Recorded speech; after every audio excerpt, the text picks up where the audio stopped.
It was one of those perfect North Dallas mornings in early October, the kind where the sky is a clear, endless blue and the air carries just enough crispness to remind you football season has arrived.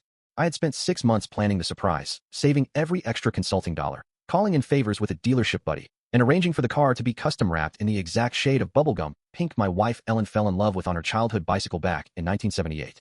When the flatbed rolled up to our house on Lakeview Circle in Willow Creek Estates and lowered that gleaming 2023 Porsche 911 Carrera onto our driveway, I thought my heart might actually burst. Ellen stepped out in her jeans and favorite faded Longhorns t-shirt, coffee cup still in hand, and froze. Her mouth opened, no sound came out, and then the most beautiful smile I've seen in 15 years of marriage spread across her face.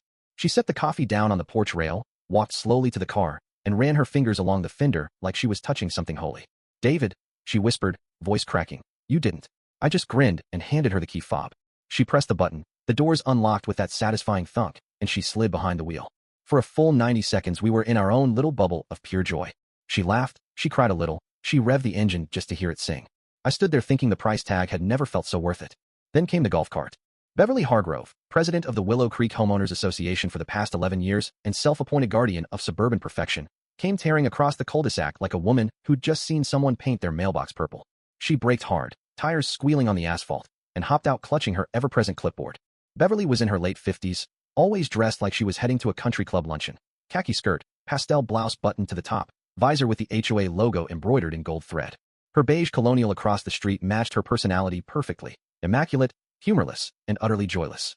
She stopped 10 feet from the Porsche and stared as if it had personally insulted her bloodline. "What in heaven's name is that?" she demanded, pointing one perfectly manicured finger at the car. Ellen, still glowing, answered before I could. "It's my anniversary gift from David, Beverly. 15 years today. Isn't she just gorgeous?" Beverly ignored Ellen completely. Her eyes were locked on the pink paint with a mixture of disgust and something darker, raw, naked envy. "That color," she hissed, "is not on the approved community palette." Section 4C, paragraph 7 of the aesthetic guidelines clearly states that all visible vehicles must be of subdued, earth tone, or factory metallic finishes. That, she jabbed her finger again, is a blatant violation. I couldn't hold back the laugh. "Beverly, come on. It's a car, not a roof shingle. The bylaws cover houses, fences, mailboxes, holiday lights. There's nothing about vehicle colors. I've read them cover to cover twice." Her face flushed a deep crimson that clashed horribly with her peach blouse. Questioning her authority was the one thing she couldn't tolerate. "I am the president of this association, David Mitchell," she snapped, voice rising, "and I interpret the rules. That thing is an eyesore and it will be removed." By now half the cul-de-sac was outside. Phones were up. Kids on bikes had stopped to watch. And right on cue, Deputy Ramirez from the Collin County Sheriff's Office cruised by on his regular patrol. He saw the crowd, slowed, and pulled over. Ramirez was maybe 30, polite but no nonsense, knew every street in Willow Creek like the back of his hand. "Afternoon, folks," he called, stepping out. "Everything all right here?"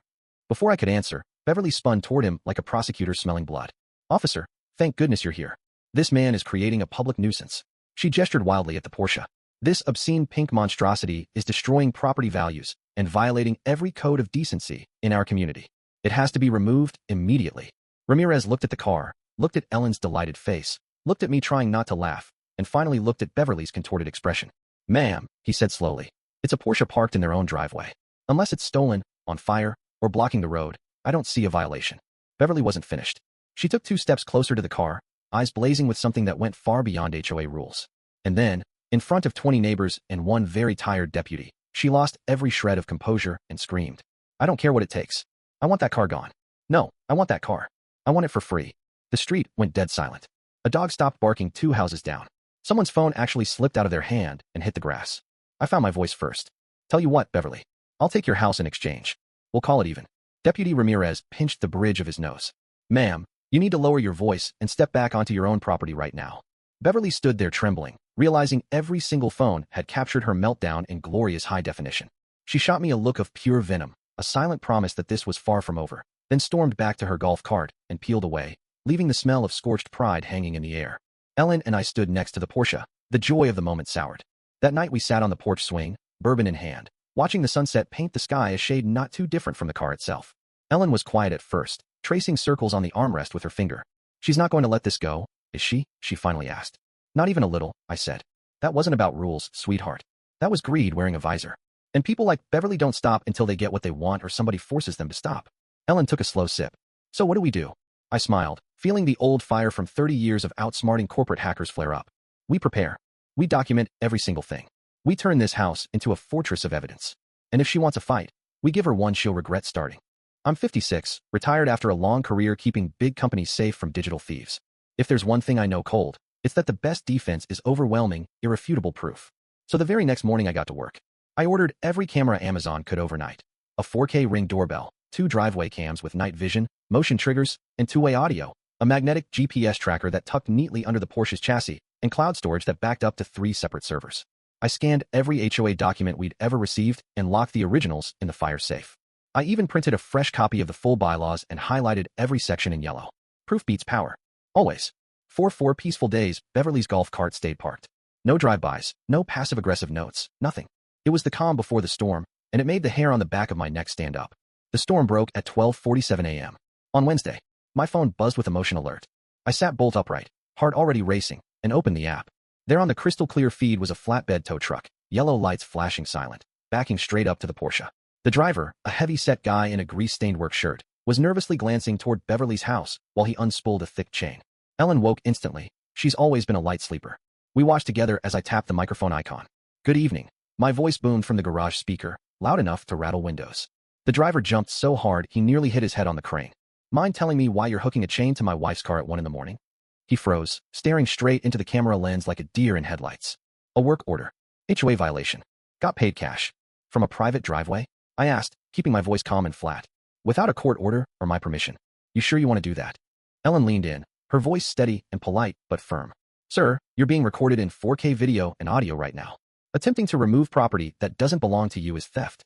I'd unhook that chain and leave while you still can. The guy looked across the street again. Beverly's house was dark. No help coming. He did the math. A couple $100 in cash versus years in prison. 30 seconds later the chain was back on the truck and he was gone, taillights vanishing around the bend. We won the first skirmish. But we both knew it was only the opening shot. The next morning a certified letter arrived on official HOA letterhead. Beverly had invented an emergency bylaw overnight, 7G, the driveway projection and aesthetic harmony ordinance. According to this masterpiece of fiction, no vehicle could extend even a fraction of an inch past an imaginary line drawn from the corner of our garage to a random sidewalk crack she'd chosen. Fine, $200 immediately, plus $50 per day until corrected. No 48-hour notice. No board vote. No homeowner input. Just Beverly's signature at the bottom like a queen issuing a royal decree. 2 days later she showed up in person to make it official. She marched down the sidewalk on foot, no golf cart this time, carrying a 50-foot contractor's tape measure like a knight wielding a sword. Trailing behind her was Walter Newsom, vice president and professional yes-man, clutching his own clipboard and looking like he'd rather be anywhere else. Our neighbors Tom and Diane were out front watering their roses. Tom's a retired Air Force colonel who speaks in calm, precise sentences. Diane's a former elementary school teacher who can deliver gossip with the sweet smile of someone offering you homemade cookies. They saw what was coming and casually drifted over to watch. Beverly stopped at the edge of our driveway. David Mitchell, she announced like a process server, we are here to conduct an official measurement of your non-compliant vehicle. I set down my microfiber cloth. I'd been giving the Porsche its weekend shine, and leaned against the door, arms crossed, smiling the most infuriatingly pleasant smile I could manage. Morning, Beverly. Bring your own cheering section today. Walter flushed. Beverly's eyes narrowed to slits. This is an official inspection mandated by Bylaw 7G. You are accruing daily fines.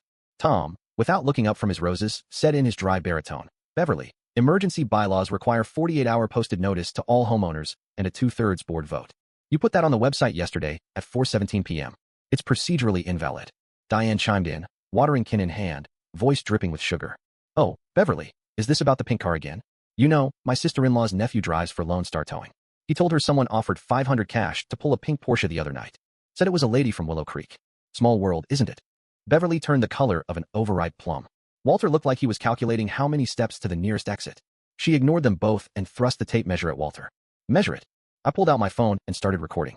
For the record, I announced in my best documentary narrator voice, this is Beverly Hargrove, HOA president, and Walter Newsom trespassing on my property to enforce a fabricated bylaw using a 50-foot tape measure.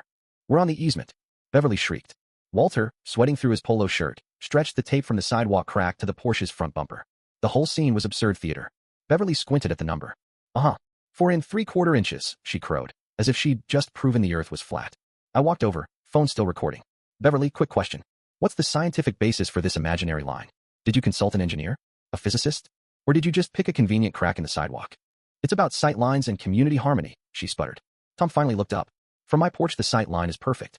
In fact, the car adds a cheerful pop of color. Reminds me of the flamingos we used to see in Florida. Diane beamed. I think it's darling. Like spring azaleas. Beverly had lost the crowd completely. Her ambush had turned into public humiliation. She snatched the tape measure from Walter, barked, "We're done here," and stormed off, Walter scurrying behind her like a kicked beagle. Tom went back to his roses. Diane went back to her watering can. I went back to polishing the Porsche, grinning ear to ear. But I knew this was just another round. Beverly had tried stealth and failed. She'd tried bogus bureaucracy and failed. Her desperation was growing, and desperate people do desperate things. That's when we went on the offensive. Phase 1, Operation Flamingo. I ordered 50 classic pink lawn flamingos online. Tom and I planted them in perfect formation on our own lawn, flanking the Porsche like an honor guard. I made a hand-painted sign, Willow Creek Aesthetic Harmony Brigade, Pink Division.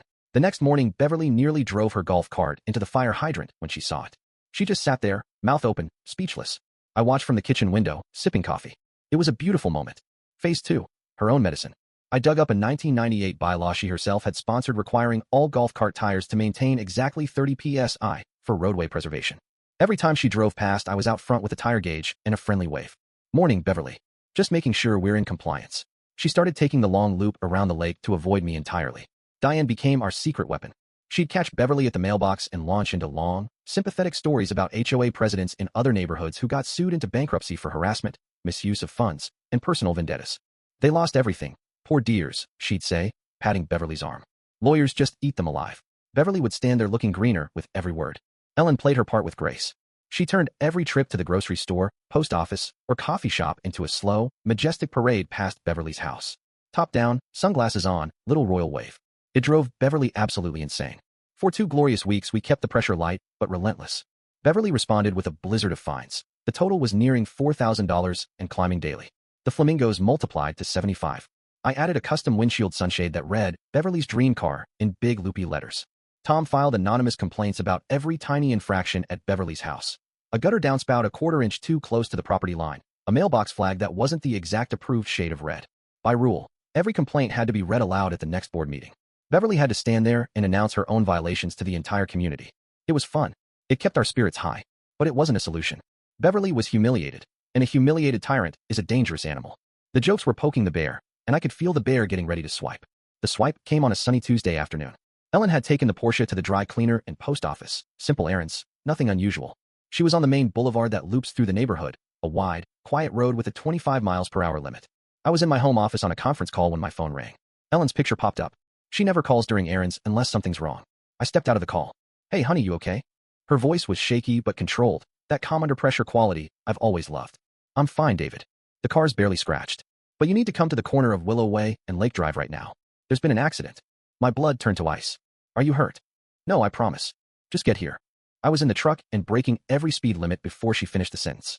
When I arrived, the scene looked like a movie set. The pink Porsche was pulled neatly to the curb.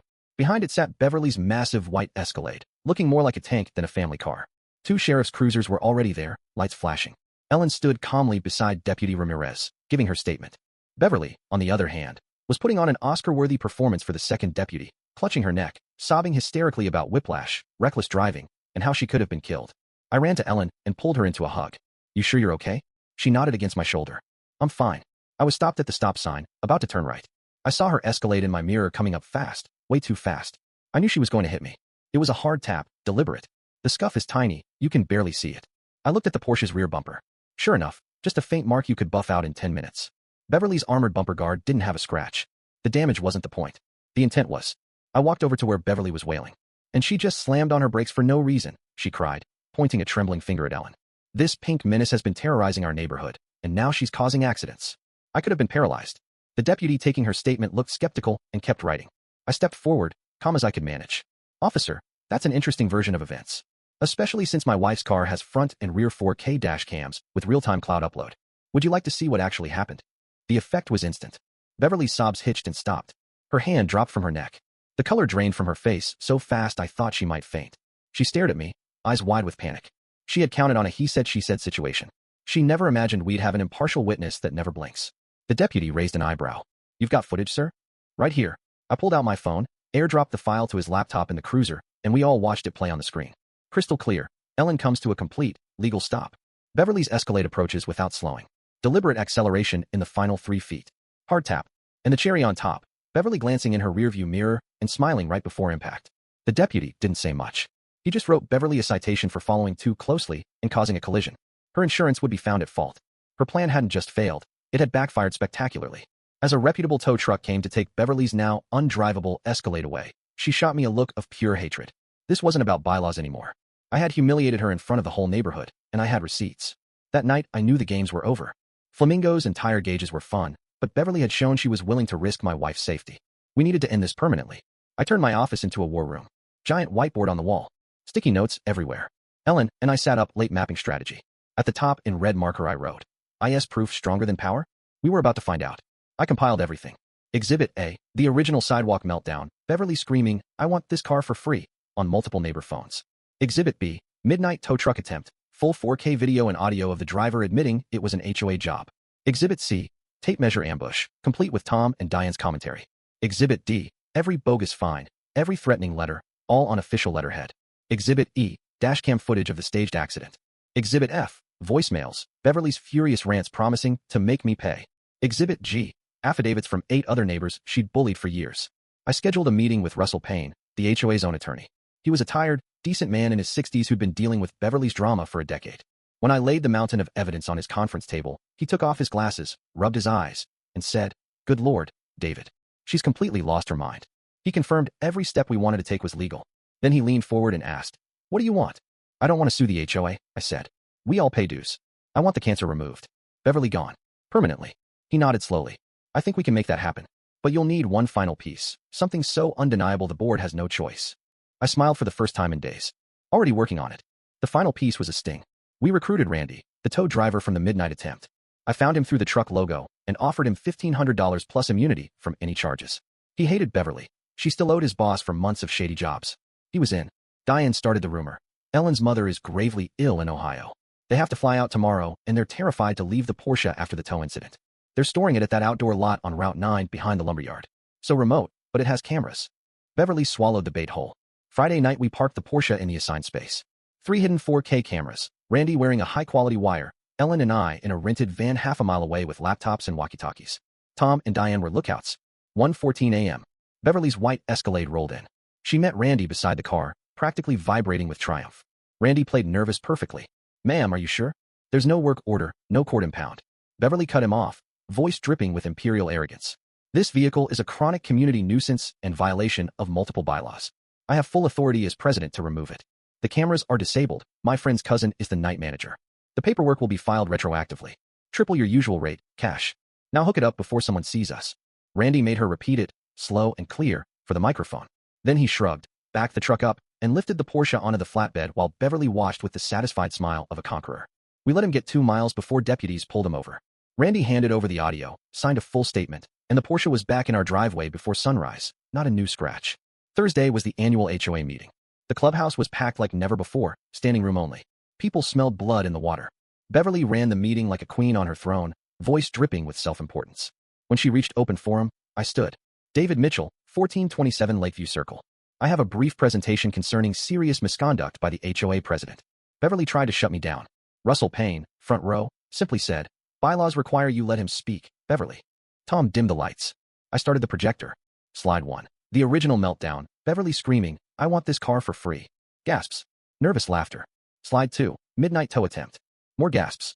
Slide 3. Tape measure ambush. Open laughter. Slide 4. Dash cam of the staged accident. Angry murmurs. Final slide. The storage lot sting, 3 angles, Beverly's own voice ordering a felony theft for cash. The room exploded. People were on their feet, shouting resign. Thief. Recall now. Board members physically scooted their chairs away from Beverly like she was radioactive. Beverly tried to bolt for the side door. Tom and 2 retirees blocked it with folding chairs. She was trapped, pale and trembling, her empire crumbling in real time. Outside, she made one last desperate lunge. She charged straight at me in the parking lot, shoved me hard in the chest, screaming that I'd ruined her life. Ellen stepped between us. Deputies arrived. Russell had warned them things might get heated. They separated her, cited her for simple assault in front of 50 witnesses. Tom pulled out the recall petition he'd prepared. A line formed across the parking lot. Every signature needed, and more, collected in 20 minutes. Beverly resigned the next morning. A week later, a moving truck showed up at her house. The for sale sign went in the yard the same day. The new board's first meeting was a celebration. They abolished Bylaw 7G, refunded every bogus fine ever written, sent every household a formal apology, and cut us a check for the bumper buff. 3 months later, we held a charity auction on the clubhouse lawn.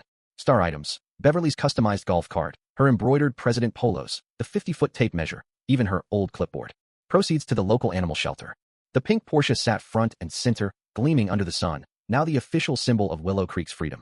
Ellen and I still take it out on perfect Saturday mornings. Top down, music low, wind in our hair. We cruise past what used to be Beverly's house. New family, new paint, new life. Neighbors wave and grin. Kids on bikes cheer. The little car that started a war ended a tyrant. And every time we pull into the driveway, I remember the scream that began it all. I want that car for free. Sorry, Beverly. Some things money can't buy. And some things greed can't take. So tell me honestly in the comments, when someone with a little power decides they can just take whatever they want, no matter who it hurts, where do you draw the line? Is there ever a point where fighting back as hard as it takes becomes not just okay, but the only moral choice? Or do we keep turning the other cheek until there's nothing left to turn? I still think about it some nights. I read every single comment, and I genuinely want to know where you stand on justice, on bullies, on never letting them win. Drop your thoughts below.